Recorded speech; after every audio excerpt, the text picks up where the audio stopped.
पत्रकार बंधुओं को मेरा प्यार भरा राधे राधे नमस्कार।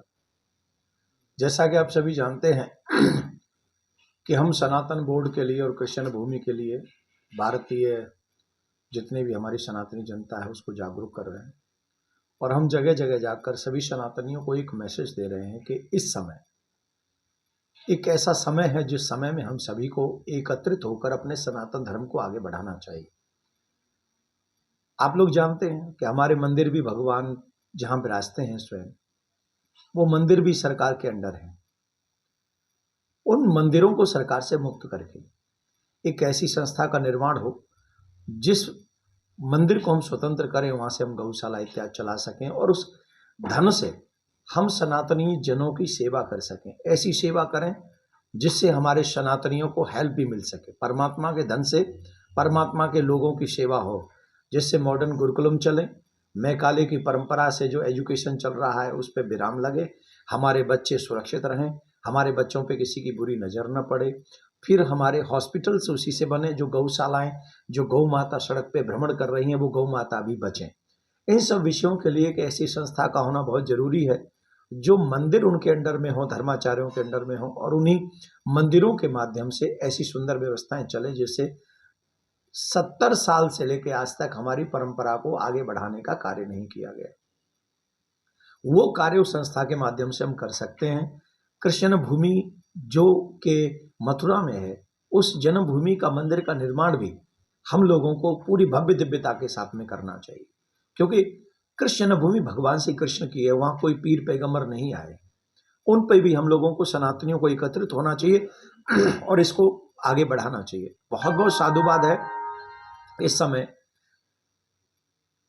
जो सनातनी युग चल रहा है। जैसे आप देख रहे हैं कुंभ में, ये कुंभ है और इस कुंभ में आप देख रहे हैं कि अनकाउंटेबल पीपल पहुंच रहा है। इससे लगता है कि सनातनी जगत जाग रहा है और ये समय लोहा गर्म है। इस समय ही अगर हम लोगों ने अपने सनातनी जगत को बचाने के लिए और आगे काम किया तो हमको लगता है कि हमको उसमें सफलता मिलेगी। योगी जी, मोदी जी और अमित शाह जी, ये तीनों वो त्रिमूर्ति हैं जो इस संस्कृति को बचा सकती हैं और इन्हीं से आशा भी की जा रही है। धन्यवाद एक इतने विशाल आयोजन के लिए इन तीनों का। लेकिन एक और आशा है कि ये तीनों ही वो कार्य करें जो आज तक की सरकारों ने, आज तक के हिंदू नेताओं ने कभी हिंदुओं के बारे में सोचा ही नहीं है। आज़ादी के बाद सबसे ज़्यादा दमन अगर किसी का हुआ है तो हिंदुओं का हुआ है। इसलिए आप देखेंगे अभी भी छोटी छोटी बातों पर हिंदुओं की बहन बेटियां, हिंदू लोग, उनको सरेआम चाहे हेलमेट मार दिया जाए, चाहे अभी देखा होगा आपने जो दिल्ली में मेट्रो स्टेशन पे क्या हुआ है। ये सब चीजें भारत में हो रही हैं, आजाद देश में हो रही हैं, आज हो रही हैं। तो वो समय है जिस समय में हमें भारत को बचाने के लिए, भारतीय संस्कृति को बचाने के लिए प्रयास करना चाहिए। और मैं इस समय उरई में हूँ और आशा करता हूँ कि उरई की जनता भी बड़ी विशाल संख्या में यहाँ आ रही है, वो भी इस बात को समझेगी, जागृत होगी, एकत्रित होगी और अपने सनातन को आगे बढ़ाने का प्रयास करेगी। धन्यवाद। वक्फ बिल पे कुछ कहना चाहेंगे आप? जो वक्फ बिल आप सनातन बोर्ड की मांग करते हैं लगातार, अभी हमने बोला वो इसी को बोला, वक्फ बोर्ड को लेकर क्या कह रहे हैं आप? वक्फ बोर्ड जो है बिल जारी हुआ है, हाँ, उसको लेकर विपक्षियों के द्वारा काफी सारा विरोध किया जा रहा है। किसके द्वारा विरोध किया जा रहा है?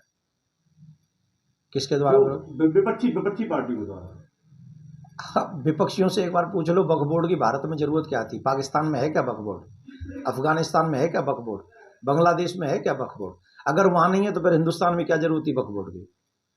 बनाते समय किसी को विरोध नहीं हुआ, अब जब उस पर संशोधन हो रहा है तो पार्लियामेंट है क्या वक्फ बोर्ड का?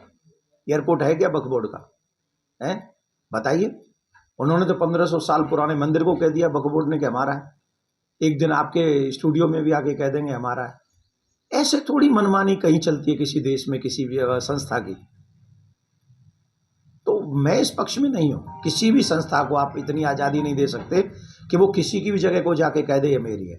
उनकी जगह जो है, उन्होंने जो परचेज की है उनको रखे उनके साथ, हमारी शुभकामनाएं उनके साथ में। महाराज जी, विपक्ष कह रहा है लगातार कि महाकुंभ के नाम पर राजनीतिकरण किया जा रहा है, एक प्रोपेगेंडा फैलाया जा रहा है, इस बारे में आपका क्या कहना है? देखिए, हम पक्ष और विपक्ष की बात नहीं करते, हम धर्म की बात करते हैं और धर्म के दृष्टिकोण से अगर हमसे कोई पूछेगा तो हम कहेंगे कि इससे पहले हमने कुंभ में कभी भी इतनी संख्या नहीं देखी। हमने एक कुंभ नहीं किया, हमने कई सारे कुंभ किए। हम लगातार 6 से और फिर आगे तक, चाहे वो 13 का कुंभ हो, चाहे 19 का अर्ध कुंभ हो, चाहे अभी का पूर्ण कुंभ हो, हमने कई कुंभ किए, लेकिन हमने इतनी संख्या सनातनियों की कभी एकत्रित नहीं देखी।